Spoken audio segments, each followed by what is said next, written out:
Hello students, कैसे हो? बढ़िया।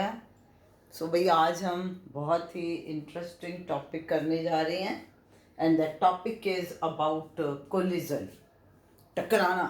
हम्म तो अब इसमें सबसे पहली बात ये आती है कि कोलिजन किसे बोलते हैं? What is collision? It is the interaction between two bodies or particles due to which direction and magnitude of velocity of colliding bodies or particles may change. ऐसे है भाई, मैं इस तरीके ऐसे जा रही थी, इधर से सामने से आया कोई पर्सन, टक्कर लगी और क्या हुआ? मैं इधर को निकल गई, वो इधर को चला गया। लेकिन ज़रूरी नहीं, ऐसे भी हो सकता है टक्कर लगी, वो इधर को आ गया, मैं उधर को चली गई। यानी कि इंटरेक्शन, दो बॉडीज के बीच में जो इंटरेक्शन है, जिसकी वजह से क्या होगा? Magnitude and direction of velocities, हो सकता है कोई एक चीज चेंज करे, हो सकता है उससे दोनों चीजें चेंज हो जाएं। ठीक होगी बात? अब इसके बाद है कि ये कोलिजन कितनी तरह की हो सकती है। टाइप्स ऑफ कोलिजन, इसमें नंबर 1 हम कहते हैं परफेक्टली इलास्टिक कोलिजन। अब मैं बजाय कि इस चीज़ के बताने के मैं आपसे ये पूछूं कि दो एटॉमिक पार्टिकल्स आपस में कोलाइड कर रहे हैं, या we are considering collision among two billiard balls, so that collision is supposed to be perfectly elastic collision. मैंने क्या कहा है? supposed to be. एक्चुअली बेटा perfectly elastic collision क्या है? जिसमें हम ये कहते हैं kinetic energy as well as linear momentum both are conserved. तो जो हमारे पास परफेक्टली कोलिजन है, देखो आपको एक चीज बताऊं कि टोटल एनर्जी तो सिस्टम की हमेशा ही कांस्टेंट रहनी है। ठीक होगी बात? लेकिन अगर काइनेटिक एनर्जी कंजर्व रहे, यानी कि total kinetic energy of system before collision is equal to total kinetic energy of system after collision, total linear momentum of system before collision is equal to total linear momentum of system after collision, तो उस collision को हम क्या बोलते हैं? perfectly elastic collision। पर एक चीज हमेशा याद रखिए कि it is not possible to get perfectly elastic collision, 100% kinetic energy conservation possible नहीं है। तो nearest approach to perfectly elastic collision क्या है? That is the collision among two billiard balls. ठीक हो गया? अच्छा, अब दूसरा आपके पास आ गया कि भाई ठीक है, काइनेटिक एनर्जी कंजर्व नहीं रहती, तो फिर कोलिजन क्या हो जाएगी? In elastic collision. So that means in elastic collision में क्या होगा? Total linear momentum is conserved. इसमें जो लीनियर मोमेंटम है वो कंजर्व है। कंजर्व होने का मतलब कि उसमें क्या है बच्चे? उसमें ये है कि भाई total linear momentum of system before collision is equal to total linear momentum of system after collision, but kinetic energy is not conserved. अब मैं इसमें आपको एग्जाम्पल बताऊं कि मान लीजिए आप बॉल को फॉल करवा रहे हो फ्रॉम ए पर्टिकुलर हाइट। अब बॉल फॉल की, जाकर के कहाँ स्ट्राइक करेगी? ग्राउंड के साथ। तो collision among ball and ground takes place, और उसके बाद क्या होता है? Ball come back, ball rebounds. Now if ball rebounds to the same height, तो दैट मीन्स तो उसमें काइनेटिक एनर्जी कंजर्व होगी। पर बच्चे आप चलो आज जा यही प्रैक्टिस करनी है बैठ के, हैं? खेल भी हो जाएगी और क्लैरिटी भी हो जाएगी कि बॉल को, मेरे पास तो बॉल नहीं थी भाई, नहीं तो मैं करके दिखाती, क्योंकि मेरे घर में छोटे बच्चे नहीं हैं। तो अब क्या है कि मैंने बॉल को फॉल करवाया, थ्रो कराया, गई, स्ट्राइक की, तो जब वो रीबाउंड वापस आएगी तो उतनी हाइट तक नहीं आ रही, उसके रीबाउंड के बाद हाइट क्या रहेगी, कम रहेगी। इसका मीनिंग क्या है कि उसमें काइनेटिक एनर्जी कंजर्व नहीं रही। But mind one thing, total energy will be conserved. होगा क्या कि जब ये बॉल जाकर के ग्राउंड पे स्ट्राइक की थी, आवाज आती है ना, so that means some of the kinetic energy is converted into sound energy and heat energy। तो इस तरीके से आपके पास ये कोलिजन आ जाता है, इन इलास्टिक कोलिजन। और थर्ड आपके पास आता है परफेक्टली इन इलास्टिक कोलिजन। अब परफेक्टली इन इलास्टिक कोलिजन में भी अगर तो हम कंजर्वेशन की बात करें तो वो वही होगी। क्या मीन्स कि linear momentum will be conserved and kinetic energy is not conserve. इसमें पता है परफेक्टली इन इलास्टिक कोलिजन कैसे, कि सपोज कर लो दो व्हीकल्स आपस में कोलाइड करते हैं, ना हो खुदा खास्ता ऐसा एक्सीडेंट हो रहा है, एक कार एक ट्रक के साथ टकरा गई, क्या होगा, कार वहीं पर चकनाचूर, है ना, और वो ट्रक भी वहीं पर खड़ा हो जाता है कि नहीं, तो वो क्या होगी, परफेक्टली इनइलास्टिक कोलिजन होगी, वहीं रुक गए हैं। या ऐसा होता है कई बार कि भाई छोटी बॉडी है, जैसे एक स्कूटरिस्ट है, वो बस के साथ स्ट्राइक किया तो बस उसको साथ ही घसीटते ले गई, तो वो भी क्या है, परफेक्टली इनइलास्टिक बॉडी, कि उसमें जो जो सिस्टम था वो एक सिंगल बॉडी बन गई। जैसे मैं आपको इसमें एग्जांपल दूं कि एक बुलेट है, वो वुडन ब्लॉक के साथ आकर के हिट कर रही है और उसके बाद दोनों इकट्ठा मूव करना शुरू कर देते हैं। सो क्लियर हो गया। तो अब हमने इसमें अभी क्या सीखा है कि what is the meaning of elastic collision and inelastic. पहले तो इसको लो, इलास्टिक इनइलास्टिक। एक चीज याद रखना है, टोटल एनर्जी हमेशा कंजर्व रहनी है, कोई मर्जी कोलिजन हो, टोटल लीनियर मोमेंटम हमेशा कंजर्व रहना है। अगर उसमें काइनेटिक एनर्जी कंजर्व रह रही है, इलास्टिक है, नहीं रह रही, इनइलास्टिक है। तो नॉर्मली जो भी कह लो कि डे टू डे फिनोमिनन में, डे टू डे लाइफ में जितनी भी आप कोलिजन्स की बात करोगे, usually those will be in elastic collision. लेकिन परफेक्टली इन इलास्टिक कोलिजन में जब दो बॉडीज आपस में कोलाइड करती हैं तो after collision they behave as single body. तो आपको एग्जाम में ऐसे भी आ सकता है, मैं आपको कहूँ कि this is collision among atomic particles and billiard balls, तो आप ये बताइए कि ये कौन सी कोलिजन होगी।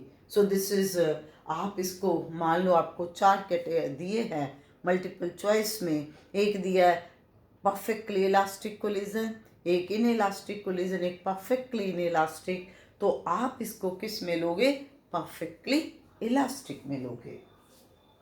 अब अगर आपके पास है कोलिजन अमंग मैक्रोस्कोपिक बॉडीज, तो जो डेली लाइफ में जो बॉडीज का साइज है that is not microscopic, that is macroscopic, तो उसमें कोलिजन कौन सी होगी, in elastic.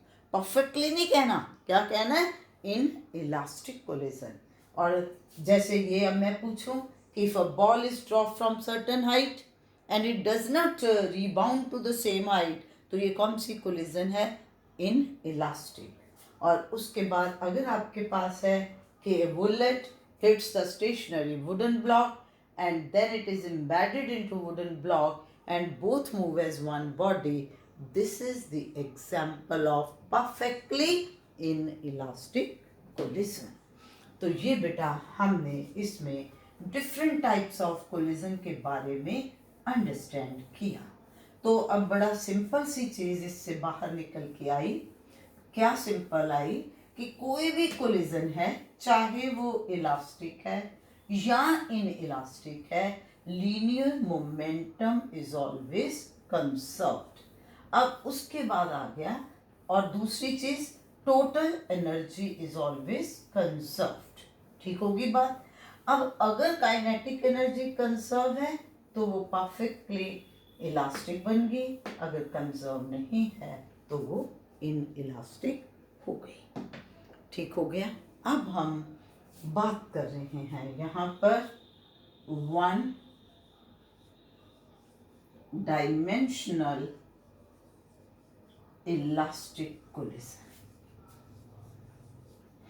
One dimensional elastic collision. बेटा इसका ये मीनिंग है कि we are considering motion of two bodies along a straight line path, तभी वन डायमेंशनल मोशन होगी। ठीक होगी बात। और कोलिजन उनके बीच में क्या है? Elastic collision. तो इसमें हम क्या देखना चाह रहे हैं? We want to see that if two bodies या पार्टिकल्स जो भी आप ले रहे हो, A and B of mass m1 and m2 respectively move with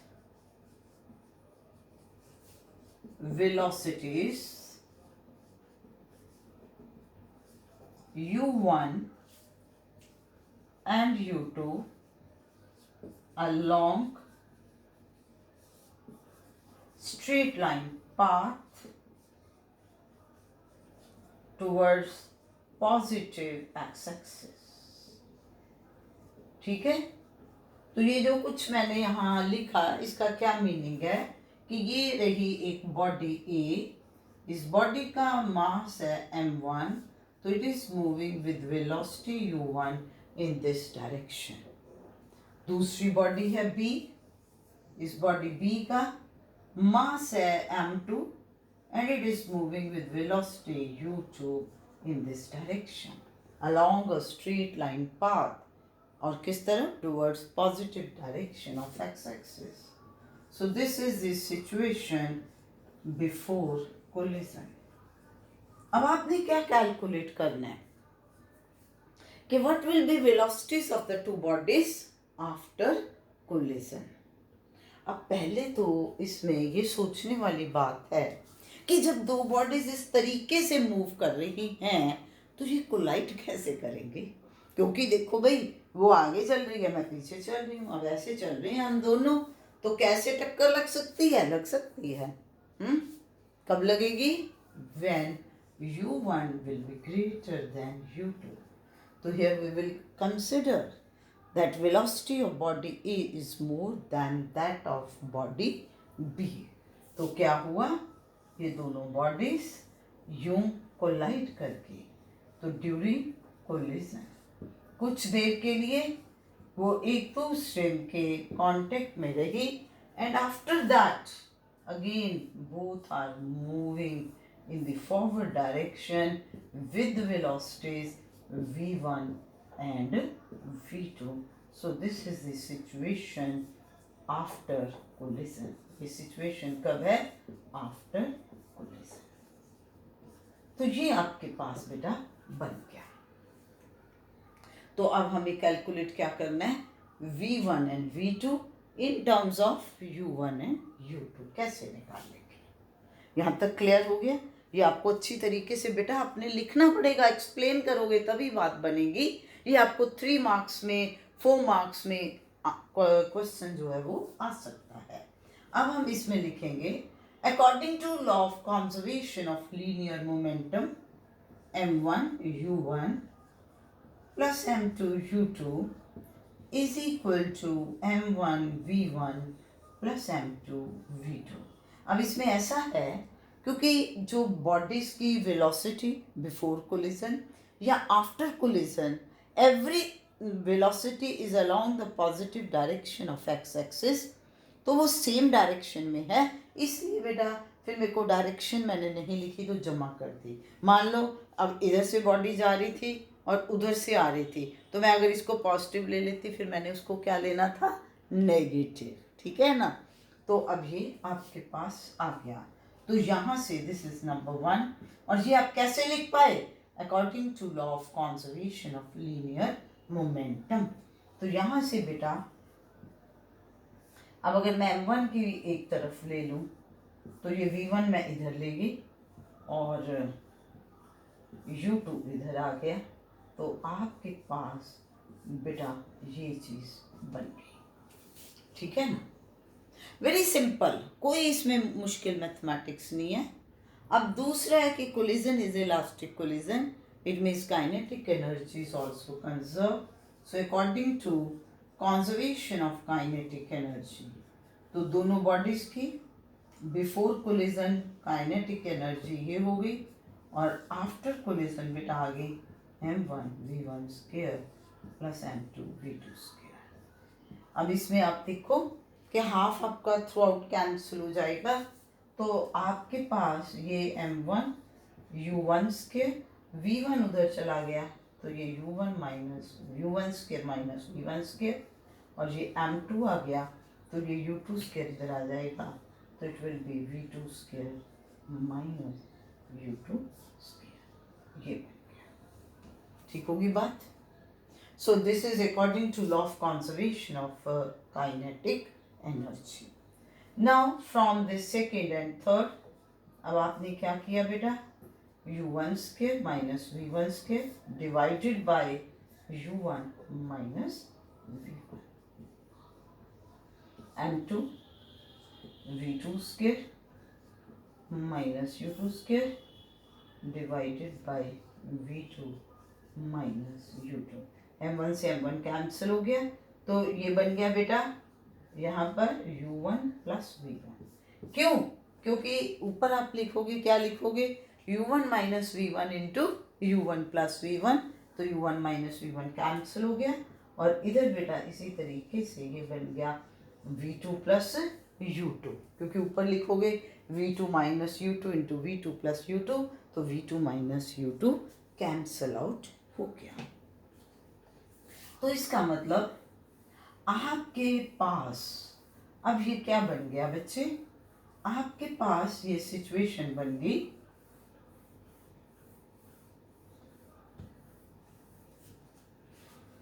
आपके पास अब ये बन गया यहाँ से कि अगर ध्यान से देखो कि u1 minus this, sorry u1 plus v1 है, लेकिन अगर मैं u2 u1 दोनों को इधर लाना चाहूँ तो u1 minus u2 is equal to v2 minus v1, and I call this as fourth. ठीक हो गया। अब ये भी आपको मैं बताती हूँ कि क्यों लिखा है। चलो, अब हमारा एम क्या है बेटा, we have to derive the expression for v1 and v2, और पता क्या है हमें, m1 m2 u1 u2, तो इन्हीं की टर्म्स में होगा। अब क्या करेंगे हम, अब आप यहाँ से देखो या इसी रिलेशन से देखो, तो आपके पास बेटा व्हाट इज द एक्सप्रेशन, देखो अगर मान लो आपने v1 कैलकुलेट करना है तो v2 को एलिमिनेट कर दो, तो दैट मीन्स कि अब आपके पास v2 किसके बराबर है, यहाँ से देखो तो v2 will be u1 plus v1 minus u2। ठीक हो गया। So this is the expression for V2. Now you put value of V2. तो ये कहाँ से आया, from equation 4, क्योंकि जब आप आर्टिकल कर रहे हो बेटा आपको हर पॉइंट की एक्सप्लेनेशन देनी पड़ेगी। Now put value of V2 in equation number 2, तो आपके पास क्या बना, m1 u1 minus m1 v1 is equal to m2 into v2। अब v2 क्या है, u1 plus v1 minus u2, और उसके बाद ये आ गया माइनस m2 u2। ठीक हो गया। तो अब आप देखिए v1 की टर्म्स हम इधर ले जाते हैं एक तरफ, तो आपके पास अब ये क्या बना, m1 u1, ये इधर आ गया बेटा minus m2 u1, then this is plus m2 u2, this is plus m2 u2, यानी कि 2m2 u2 is m1 v1 plus m2 v1। बेटा मैंने क्या किया है कि ये टर्म मैं इधर लेके गई हूँ, तो ये जब इधर आया तो माइनस m2 u1 हो गया, और ये जब आया तो minus m2 u2 minus m2 u2 minus 2m2 u2 इधर आके प्लस हो गया।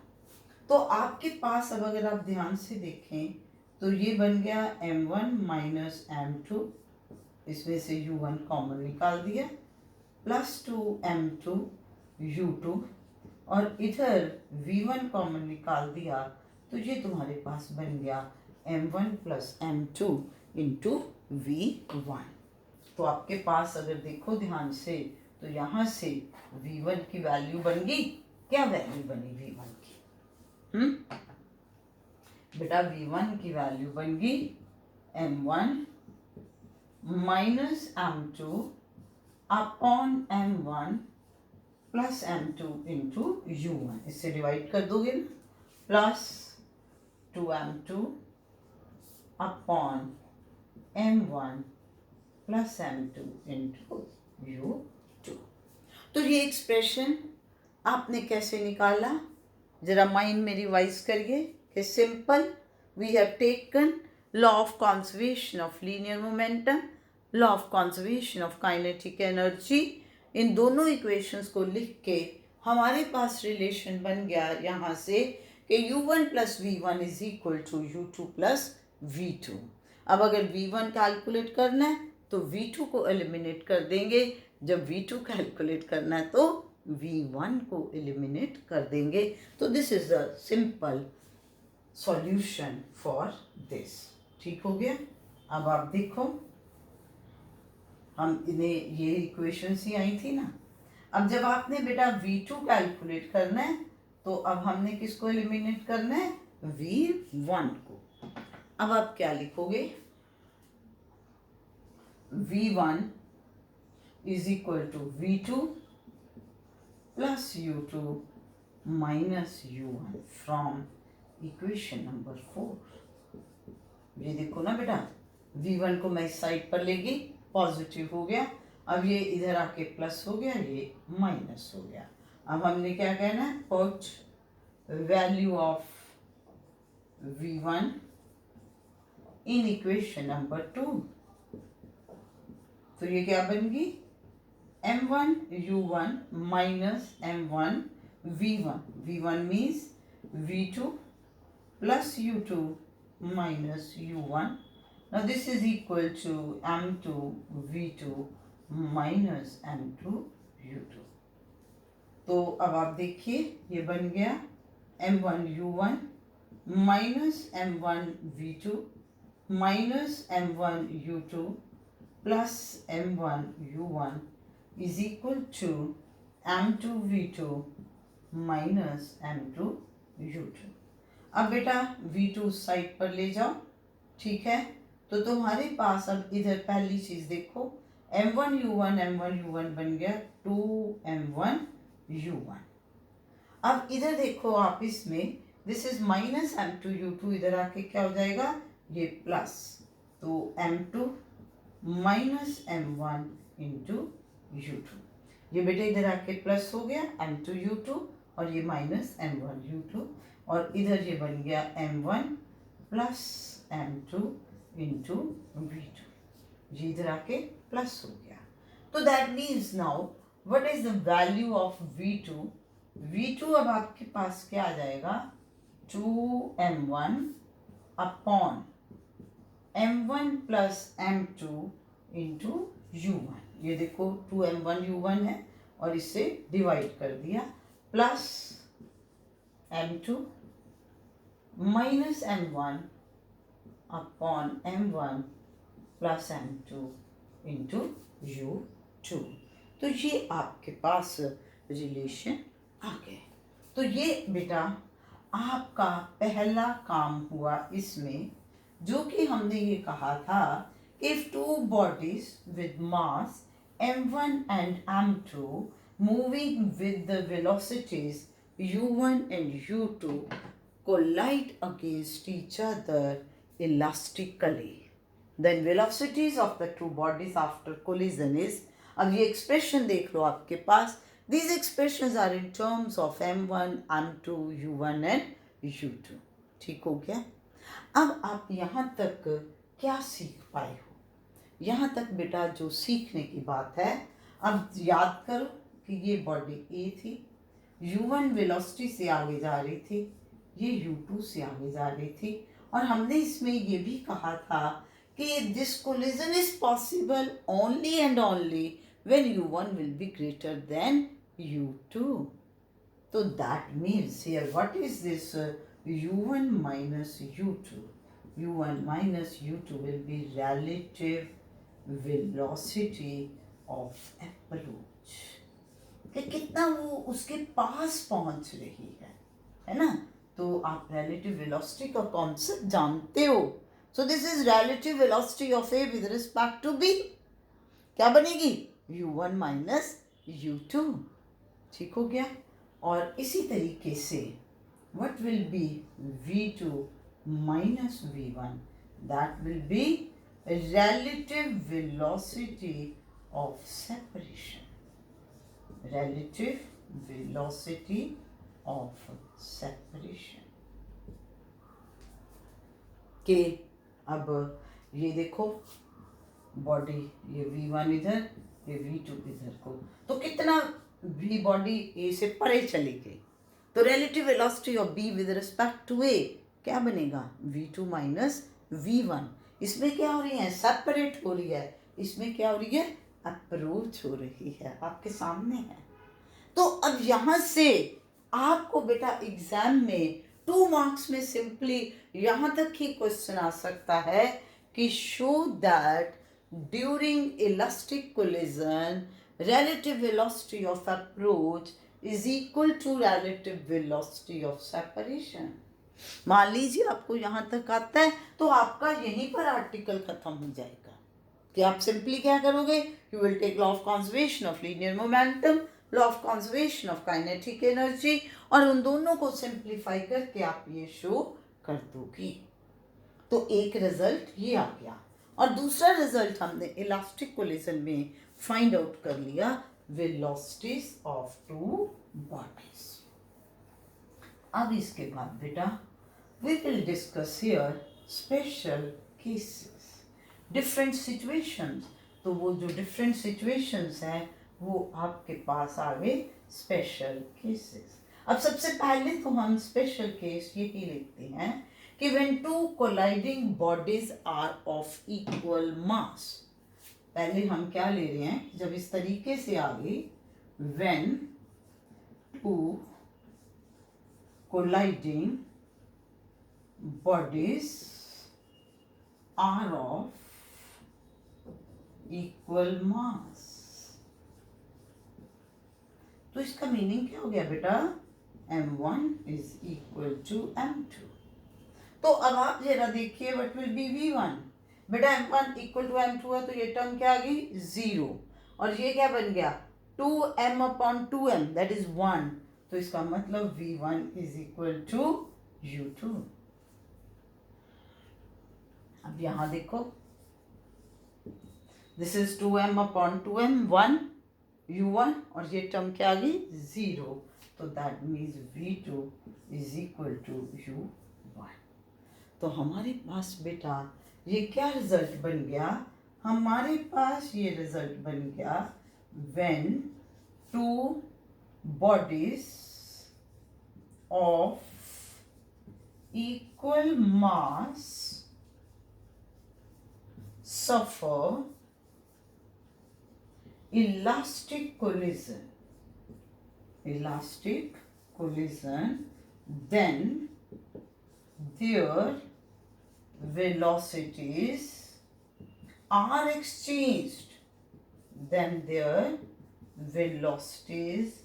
are exchanged.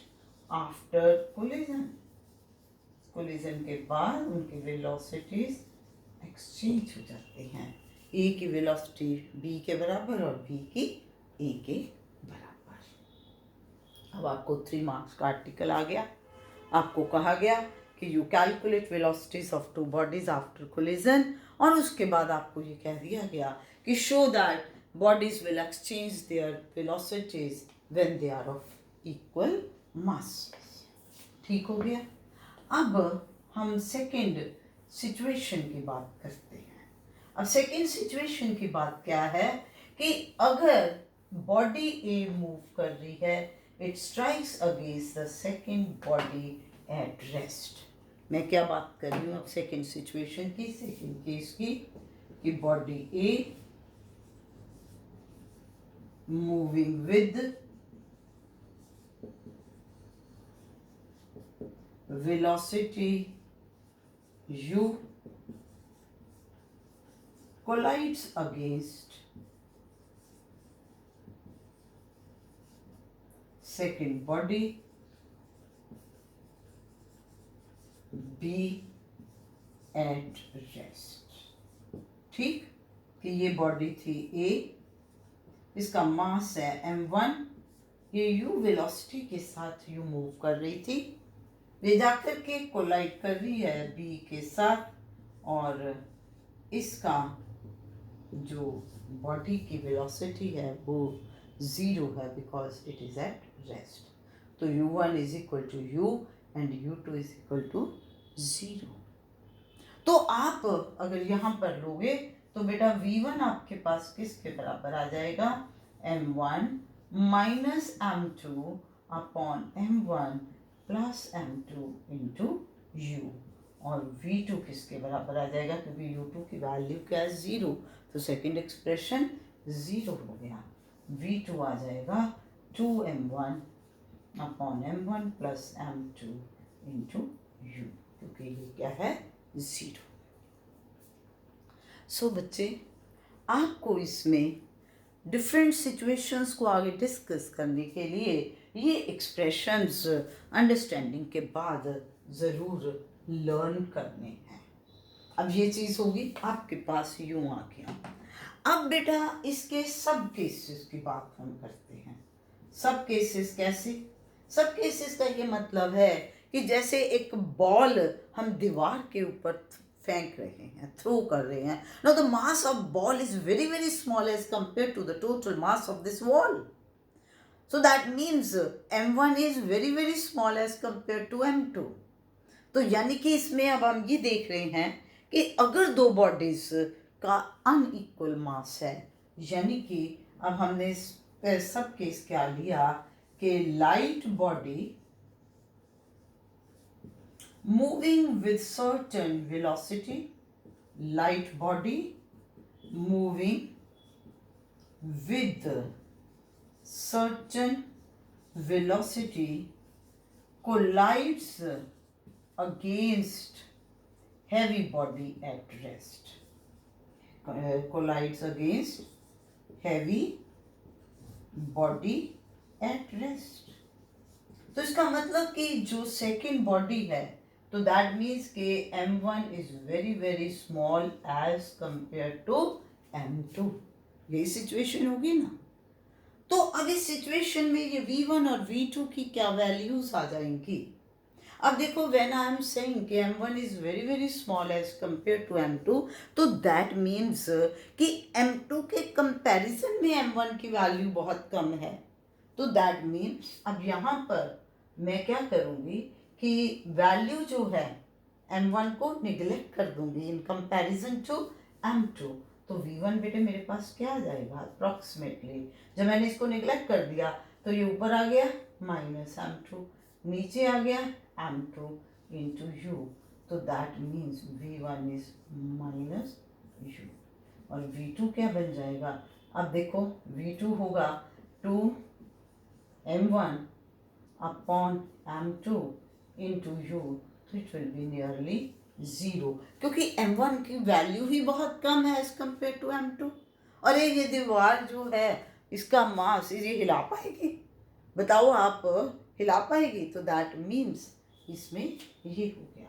तो इसका मतलब कि आपके पास ये क्या बना कि when light body moving with certain velocity collides against heavy body at rest, then light body rebounds, it retraces its path with the same velocity।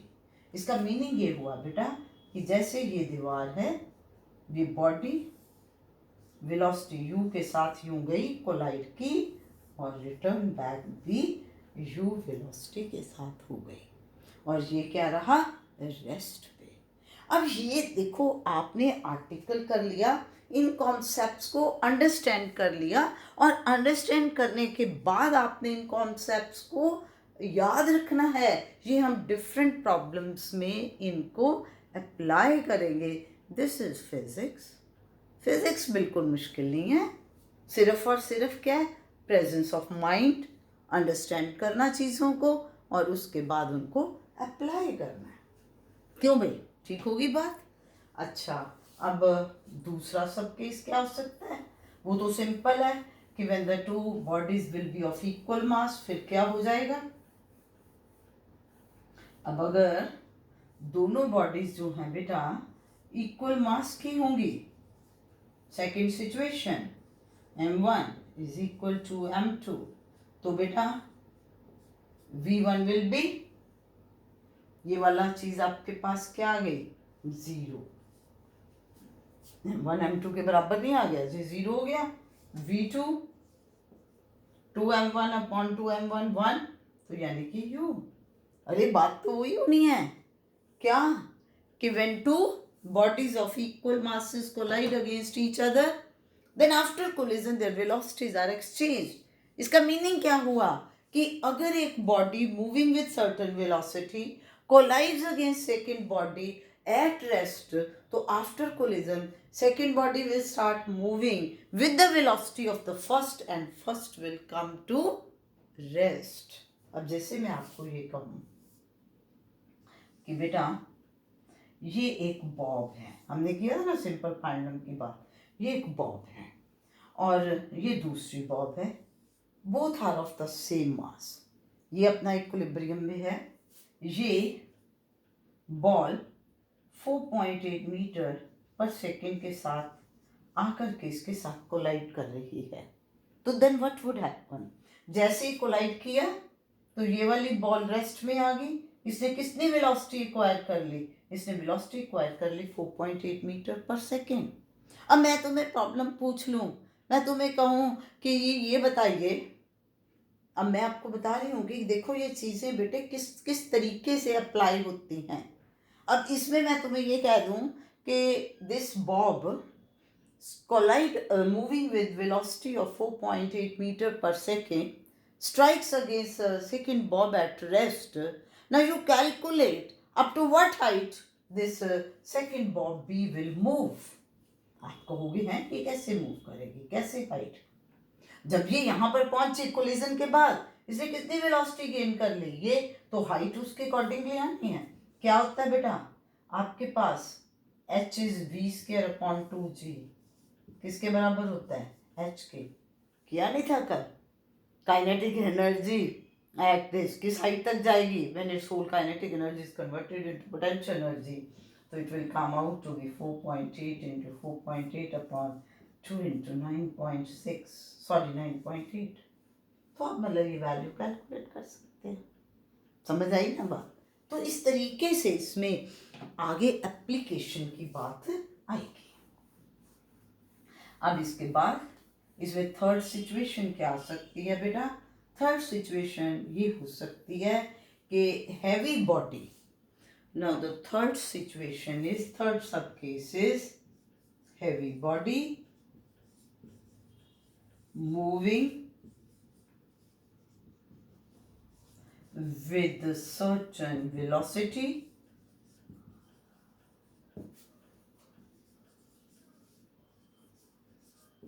collides against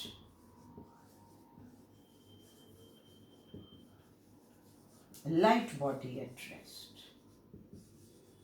तो यानी कि इसमें जो बॉडी मूव कर रही है, यानी कि m1 is very very large as compare to m2। मैं ये कह दूं कि जैसे एक ट्रक जा रहा है तो कोई रास्ते में बेटा एक वहाँ पर कंटेनर पड़ा हुआ है, तो कंटेनर चला गया, ठीक है। अब एक तो ये हो जाएगा कि कंटेनर को वो ख़त्म ही कर जाए, पहिया जो है उसको ज़ीरो कर जाए, वहीं है वो क्रश कर गया, फिर वो तो इनइलास्टिक कोलिजन होगी। और दूसरा क्या हो सकता है कि वो जो कंटेनर है वो पहिए के साथ ट्रक के साथ साथ चलता जाए, तब कौन सी कोलिजन होगी? इलास्टिक कोलिजन होगी। तो अब ये सिचुएशन क्या है? ये सिचुएशन हमारे पास है कि when m1 is very very large as compared to m2, यानी कि we will neglect m2 in comparison to m1। तो बच्चे अब यहाँ पर जब मैं m2 को निगलेक्ट कर दूंगी तो ये आपके पास क्या बन जाएगा, m1 upon m1 into u। That means कि जो पहली बॉडी है वो जिस वेलोसिटी के साथ मूव कर रही थी नियरली उसी वेलोसिटी के साथ मूव करती जाएगी। और v2 क्या बन जाएगा, 2m1 upon m1 into u। तो अब जो सेकेंड बॉडी है वो भी क्या करना शुरू कर देगी बेटा, उसी डायरेक्शन में मूव करना शुरू कर देगी with velocity nearly to equal to that of the body A. Mind this thing, आपने यहाँ पर एक चीज नोटिस की कि मैं इक्वल टू का साइन नहीं डाल रही, मैं डाल रही हूँ nearly equal to, nearly equal to, कि उसके वेलोसिटी में कोई खास फर्क नहीं पड़ना जब कोलाइड किया, लेकिन जो सेकेंड बॉडी है उसने भी उसी डायरेक्शन में मूव करना शुरू कर दिया। तो भाई आपने क्या सीखा आज, आपने पहला पॉइंट इसमें सीखा है कि कोलिजन क्या होती है। अब आपको मैं एक चीज़ बता दूं कि यहाँ पर जितना भी आपने अभी काम किया है इसमें हमने ये माना है कि जो दो बॉडीज़ हैं वो आकर के एक दूसरे के साथ हिट कर रही हैं, वो हिट कर रही हैं, है ना। लेकिन एक्चुअल प्रैक्टिस में ये ज़रूरी नहीं है कि कोलिजन में उनको आके उनका फिजिकल कांटेक्ट होना ही ज़रूरी है। कोलिजन में takes place without physical contact, ये याद रखिए। अब कोलिजन के बाद इलास्टिक या इन इलास्टिक, और उसके बाद हमने जो मैथमेटिकल एक्सप्रेशन लिया है वो लिया है वन डायमेंशनल इलास्टिक कोलिजन, यानी कि we are considering two bodies traveling along same straight line path under elastic collision conditions। हमने क्या कैलकुलेट की, will expression for velocity v1 and v2। उसके बाद हमने यहाँ से क्या सीखा, नंबर वन हमने इसमें ये सीखा कि when two colliding bodies are of equal mass then after collision their velocities are exchanged। ठीक होगी बात। उसके बाद सेकंड में हमने ये सीखा कि if light body moving with certain velocity strikes against heavy body at rest, then after collision light body rebounds, it retraces its path, it will move with same velocity in opposite direction and heavy body will remain in the state of rest। Next चीज हमने क्या सीखी कि when a body moving with certain velocity strikes against the second body of same mass at rest, then after collision first body will come to rest and second body will start moving with the same velocity। और third हमने सीखा कि if heavy body moving with certain velocity strikes against light body at rest, then after collision heavy body moves with almost the same velocity and the second body also starts moving with that with a velocity nearly equal to twice the velocity of the body A itself। Clear हो गया। तो ये situations, ये सारी चीजें, अब इसमें क्या है, कुछ भी नहीं बेटे, इतना आसान काम है। अगर आप अच्छी तरीके से इसको अंडरस्टैंड कर लेते हो कोई प्रॉब्लम की बात इसमें नहीं आने वाली। अब इसमें आपको अगर कोई ये पूछ ले कि भाई हेड ऑन कोलिजन क्या है, क्या पूछ ले, हेड ऑन कोलिजन, अरे सर का सर से टकराना, सर से तभी टकराएगा when two bodies are moving in opposite direction। जैसे मैं ये कहूँ body A of mass m1 moving with velocity u1 and body B of mass m2 moving with velocity u2, तो इसमें ये कौन सी कोलिजन होगी, this will be head on collision. लेकिन अब इसमें जब मैं लीनियर मोमेंटम इस सिस्टम की बिफोर कोलिजन लिखूंगी तो मैंने अगर positive direction of x axis को पॉजिटिव माना है तो नेगेटिव माइनस हो जाएगी, तो that means I will write it like this. और काइनेटिक एनर्जी में कोई फर्क नहीं आएगा because it is a scalar quantity, इसको मैं उसी तरीके से लिखूंगी। समझ गए मेरी बात? तो यानी कि आपको कॉन्सेप्ट्स क्लियर होने चाहिए। आई थिंक इस वीडियो में मैंने आपको कॉन्सेप्ट्स क्लियर करने की बड़ी कोशिश की है। अब नेक्स्ट वीडियो में हम इसका एप्लीकेशन पार्ट लेंगे, प्रॉब्लम्स करेंगे, जिससे आपको और क्लैरिटी होगी। और इसके सारे जो नोट्स हैं आपको डिस्क्रिप्शन में मिल जाएंगे। आप अच्छी तरह से थॉरो नोट्स को स्टडी करिए, वीडियो को व्यू करिए, अंडरस्टैंड करिए और उसके बाद आप नेचुरली ज़रूर कमेंट करिए, लाइक करिए, शेयर करिए। Thank you.